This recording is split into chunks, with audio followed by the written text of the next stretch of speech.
NSA astro சேனலை தொடர்பிருக்கும் அனைத்து நல்ல உள்ளங்களுக்கும் வணக்கம். இந்த பதிவில் விதிரேகையோட மாற்றங்களை பற்றி தான் உங்களுக்கு சொல்ல போகிறேன். அதாவது கைரேகையில் முக்கியமாக விதிரேகையை பொறுத்து தான் ஒரு மனிதரோட எதிர்காலம் எப்படி கொண்டு சொல்ல முடியாது. அந்த அமைப்படி பார்க்கும்போது சில பேருக்கு விதிரேகை கிளியராக ஒரு ஸ்ட்ரைட்டாக சனிமரை நோக்கிற மாதிரி பயணிக்கிறவங்களா நல்ல ஒரு ஹைஃபையான ஒரு வாழ்க்கை வாழ்வாங்க. அதேமாதிரி சில பேருக்கு பார்க்கும்போது இந்த விதிரேகை பார்க்கும்போது விடுபட்டு விடுபட்டு கனெக்ட் ஆகும். அந்தந்த காலகட்டத்துக்கு ஏற்ற மாதிரி அந்த ஏஜ் மெஷர் பண்ணி பார்க்கும்போது அந்தந்த வயதுக்கு ஏற்ற மாதிரி அவங்க தொழிலில் மாற்றங்கள் ஏற்படும். பிஸ்னஸ் ரீதியான விஷயங்களை மூவ் பண்ணுவாங்க. இல்லைன்னா குடும்ப வாழ்க்கையில் ஏதாச்சும் ப்ராப்ளம் ஏற்படும். அந்த விதிரேகையில் எந்த இதெல்லாம் தடைக்கோடுகள் வருதோ அப்போல்லாம் கேரியர்லேயும் சரி, பர்சனல் லைஃப்லையும் சரி, உடல் ஆரோக்கியத்திலும் சரி தொந்தரவுகள் ஏற்படும்.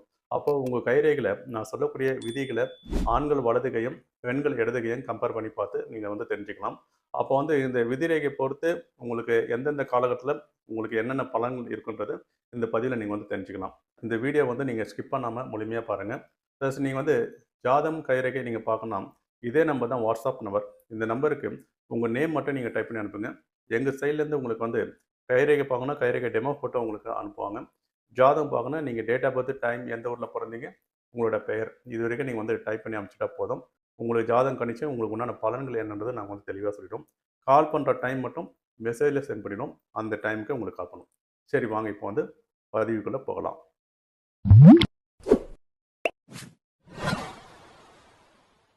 இந்த சார்ட்டை பாருங்கள். விதிரேகை மணிக்கட்டிலேருந்து உங்களுக்கு தொடங்கிடுச்சுனாலே நீங்கள் சின்ன வயசுலேருந்தே பார்க்கும்போது குடும்ப சுமைகள் சொல்லக்கூடிய அமைப்பு உங்கள் மீது வரும். அப்போ சின்ன வயசுலேயே நீங்கள் ஏதாச்சும் ஒரு அமைப்பில் வேலைக்கு போகக்கூடிய அமைப்புன்ற மாதிரி கொண்டு போகும். அதில் புதன்மேடு உங்களுக்கு தடைப்பட்டு இருந்ததுன்னா கல்வி சார்ந்த விஷயங்களும் உங்களுக்கு தடைகள் ஏற்படக்கூடிய அமைப்பு.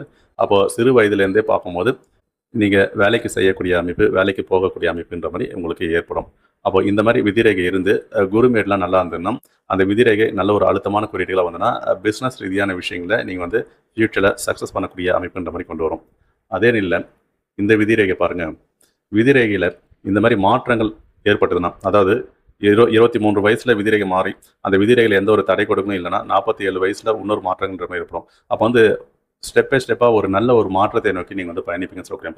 அப்போ இந்த விதிரேகை மாற்றங்கள் சொல்கிறேன் உங்களுக்கு ஃபினான்ஷியல் ரீதியான விஷயம் சரி, குடும்ப வாழ்க்கை சார்ந்த விஷயம் சரி, நல்ல ஒரு ஆரோக்கியமான மாற்றங்களா இல்லை அந்த மாற்றங்களால சில இடையூறுகள் ஏற்படுமான்றது அது நம்மளுக்கு இந்த இருதய ரேகை, புத்தி ரேகை, ஆயுள் ரேகை கம்பேர் பண்ணி சில மேடுகளை கம்பேர் பண்ணி சொல்லக்கூடிய அமைப்பு. ஆகமத்தில் விதிரேகையில் மாற்றங்கள் ஏற்படக்கூடிய அமைப்பு. இந்த மாதிரி ரேகைகள் விடுபட்டு விடுபட்டு கனெக்ட் ஆகிடுச்சுன்னா அந்தந்த கால பீரியடில் ஏஜ் மெஷர்மெண்ட்ன்ற அமைப்பிலும் லைஃப்பில் நிறைய சேஞ்சஸை நோக்கி நம்ம பயணிச்சுட்டே இருக்கக்கூடிய அமைப்பு. கேரியரில் ஒரு ஸ்டெடியான ஒரு கேரியர்ன்ற மாதிரி பயணிக்க மாட்டாங்க. ஜாப்ல இருப்பாங்க, திடீர்னு ஒரு விதிரேகை மாறக்கூடிய அமைப்பில் பிஸ்னஸில் மூவ் பண்ணிவிடுவாங்க. திருப்பி இன்னொரு விதிரேகை மாறக்கூடிய அமைப்பில் மல்டிபிள் பிஸ்னஸ் பண்ணக்கூடிய அமைப்பு. இந்த மாதிரி அந்த மாற்றத்துக்கு ஏற்ற மாதிரி அந்த விதிரேகை பொசிஷனை பொறுத்து தடை கோடுகள் எல்லாம் அது நல்ல மாற்றங்களா இல்லை நெகட்டிவான இம்பாக்ட் தரக்கூடிய மாற்றங்களான்றது சொல்லக்கூடிய அமைப்பு. இந்த சார்ட்டை பாருங்க. விதிரேகையில் இந்த மாதிரி மன அழுத்தங்கள் தரக்கூடிய லைன் சொல்லக்கூடிய தான் இந்த பிளாக் கலரில் உங்களுக்கு மார்க் பண்ணியிருக்கேன். இந்த மாதிரி பிளாக் கலரில் இருக்கக்கூடிய ரேகை உங்களுக்கு விதிரேகையில் டச் ஆயிடுச்சுனாலே அதுக்கு முன்னாடி கால பீரியட் சொல்லக்கூடிய ஒரு 35 ஏஜ்லேருந்து 40 ஏஜ்ன்ற மாதிரி வரும். அப்போ நீங்கள் ஃபினான்ஷியல் ரீதியான விஷயங்களையும் சரி, அந்த காலகட்டத்தில் ஏதாச்சும் ஸ்ட்ரகிள் தரக்கூடிய அமைப்பு, இந்த ப்ராப்பர்ட்டி சார்ந்த விஷயங்கள், சொத்துக்கள் சார்ந்த விஷயங்கள் ஏதாச்சும் கோர்ட்டு கேஸ் என்ற மாதிரி பயணிக்கூடிய அமைப்பு, ஆக முதல்ல ஏதாச்சும் ஒரு மன இறுக்கங்கள் தரக்கூடிய சூழ்நிலைன்ற மாதிரி இந்த விதிரேகைகளை இந்த மாதிரி ரேகை கனெக்ட் ஆயிடுச்சுன்னா ஏற்படும். பொதுவாகவே உங்களோட கைரேகைகளை இந்த விதிரேகைகளை இந்த மாதிரி தடை கூட இருந்ததுன்னா அது பரிகாரம் மூலியமாக கிளியர் பண்ணலாம். அந்த கால பீரியட் ஏஜ் மெஷர் பண்ணி பார்க்கும்போது என்ன மாதிரி பரிகாரம் பண்ணால் அது ஏர்வி ஆகுன்றது சொல்லக்கூடிய அமைப்பு. இந்த சார்ட்டை பாருங்கள். இந்த விதி ரேகை சொல்கிறது சந்திரமேட்லேருந்து கனெக்ட் ஆகிட்டு கரெக்டாக சனீஸ்வரமேடை நோக்கிற மாதிரி பயணிக்கிறதும், ஆயுள் ரேகைலேருந்து ஒரு ரேகை சொல்லக்கூடிய அமைப்பு உங்களுக்கு சந்திரமேடை நோக்கிற மாதிரி கனெக்ட் ஆகுது பாருங்கள். இந்த மாதிரி விதி ரேகை இருந்தாலே இவங்களாம் பார்க்கும்போது பிறந்த இடத்துலேருந்து அப்ராடில் போயிட்டு செட்டில் ஆகக்கூடிய அமைப்புன்ற மாதிரி இவங்களுக்கு கொண்டு கொடுக்கும். அப்போது இந்த மாதிரி விதிரேகைகளையும் தடை கோடுகள் இல்லாமல் இருந்தாலே இவங்க பிறந்ததுலேருந்தே பார்க்கும்போது நல்ல ஒரு ஐஃபையான ஒரு வாழ்க்கை, நல்ல ஒரு லட்சரியான வாழ்க்கையை தான் இவங்க வாழ்வாங்க சொல்கிற அமைப்பு. ஃபினான்ஷியல் சார்ந்த விஷயங்கள்லாம் எந்த ஒரு ஸ்ட்ரகிளும் இவங்களுக்கு ஏற்படாது. ப்ளஸ் வெளிநாட்டில் செட்டில் ஆகக்கூடிய கைரேகைகளை இந்த மாதிரி ரேகை இருக்கக்கூடிய அமைப்புன்ற மாதிரி கொண்டு வரும்.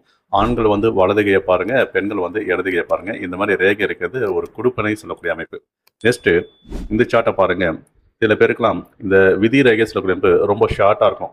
அதாவது அவங்களுக்கு வந்து பார்க்கும்போது தந்தை தாயோட இணைந்து பயணிக்கக்கூடிய அமைப்பு, இண்டிவிஜுவலா மணி ஏர்ன் பண்ணக்கூடிய காலகட்டம்னா, இந்த மாரி ஷார்ட்டா இருந்ததுன்னா, அது ஏஜ் மெஷர் பண்ணி சொல்லக்கூடிய அமைப்பு.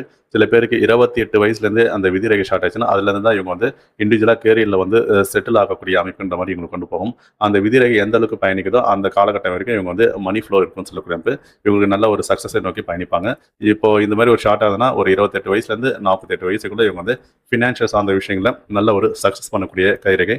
அதில எதனாச்சும் மனதை குறிக்கூடிய அமைப்பில ஏதாச்சும் தடைக்கோடுகள் எதனா இருந்ததுன்னா, அந்த காலப்பிரிவுல பர்ட்டிகுலரா சில தடைகள் கேரியர்ல ஏற்படக்கூடிய சூழ்நிலைன்ற மாரி அமைச்சு குடுக்கும். மத்தபடி இது மாரி ஷார்ட்டா விதிரேகை எதுன்னா, இந்த குறுகிய காலத்திலேயே நல்ல ஒரு மணி ஏர்ன் பண்ணக்கூடிய காலகட்டத்தில இவங்க இருப்பாங்க. அடுத்தது இந்த விதிரேகை பாருங்க. இவங்களுக்கு விதிரேகை சொல்லக்கூடிய அமைப்பு ஸ்டெடியா பயணிச்சு ஒரு விதிரேகை சனீஸ்வரன் மேட நோக்குற மாரியும், இன்னொரு விதிரேகை சொல்லக்கூடிய அமைப்பு சூரிய மேட நோக்குற மாரியும் இவங்களுக்கு பயணிச்சிடணும். இந்த மாரி ஒரு கேட்டகரில இருந்தாங்கன்னா, அவங்களுக்கு அந்த ரெட் கலர்ல மார்க் பண்ணிக்கிறத பாருங்க. அந்த விதிரேகை கனெக்ட் ஆகக்கூடிய காலகட்டத்தில இவங்க வந்து சர்வீஸ் ஓரியன்ட்டா பயணிக்கக்கூடிய அமைப்புன்ற மாரி கொண்டு வரும். அப்போ அந்த காலப்பிரியட்லாம் இவங்களுக்கு ஒரு 47 வயசுலேருந்து அந்த விதிரேகை ஸ்டார்ட் ஆகுது. அது சூரிய மேட நோக்குற மாரி பண்ணிக்கிறதுனால, பொலிட்டிக்கல் நட்பு வட்டாரங்கள், அரசாங்க தொடர்பு உள்ள பணிகள்ல ஈடுபடக்கூடிய அமைப்புன்ற மாரி கொண்டு வந்து குடுக்கும். அதே அமைப்பில கவர்மெண்ட் ஜாப்ல பெரிய உயர் பதவியில இருக்கக்கூடிய சூழ்நிலைன்ற மாரிலாம் இவங்களுக்கு அமைச்சு குடுக்கும். இதெல்லாம் வந்து அந்த காலப்பிரிவுல விதிரேகை மாற்றத்தினால் ஏற்படக்கூடிய நன்மைகள். அந்த பதவி உயர்வு சொல்லக்கூடிய அமைப்பு, பொலிட்டிக்கல் சார்ந்த விஷயங்கள் எந்த அளவுக்கு இவங்க வந்து பெரிய அளவுல வருவாங்கன்றதெல்லாம் இந்த குரு மேடு, சூரிய மேட பொறுத்தும், சனீஸ்வரன் மேடு, செவ்வாய் மேட பொறுத்தும் அதோட தாக்கங்கள் எந்த அளவுக்கு இருக்குன்னு சொல்லக்கூடிய நிலை. அப்போ இந்த பதிவுல வந்து பார்க்கும்போது விதிரேகை பொறுத்து உங்களுக்கு நான் சொல்லியிருக்கேன். இதிலேயே நெறைய மாற்றங்கள்ன்ற அமைப்புலாம் இருக்கு. அடுத்தடுத்த பதிவுல நம்ம வந்து பார்க்கலாம். இந்த பதிவு பிடிச்சிருந்தா லைக் பண்ணுங்க, சப்ஸ்கிரைப் பண்ணுங்க, உங்க நட்பு வட்டாரங்களுக்கு ஷேர் பண்ணுங்க. அடுத்த ஒரு நல்ல ஒரு பதிவில் சந்திப்போம். நன்றி, வணக்கம்.